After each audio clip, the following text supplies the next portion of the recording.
बल्ले बल्ले ढाबारे कौन करुथिले मोहन माझी शीतुआ संध्यारे कौन पाई जाइथिले एही ढाबाकू विवादीय रंगशाला को किए नैथिला मुख्यमंत्री को किए काहाकू कला आप्यायित सरकार को आसिबा परे जो बल्ले बल्ले ढाबा को बीजेपी रो कुहा मुंडा कपिला माने रंगशालार आख्या देइथिले एबे सेही ढाबा को जाई रहिछंती निजे मुख्यमंत्री मोहन माझी।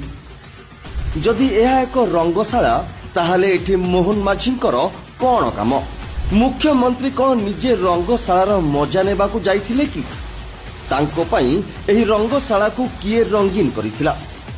एहारी भितरे कथा कथित रंगशाला को गेरुआ रंगरे सजाई दिया जाइथिला। बोधुए खास मुख्यमंत्री एही स्वतंत्र आयोजन करा जाइथिला। प्रश्न उठुची जदि सतरे एही बल्ले बल्ले ढाबा एक रंगशाला ताहले सेठाकू मुख्यमंत्री जाई रहिले केमिति? ना निज फायदा पई बीजेपी नेताए बल्ले बल्ले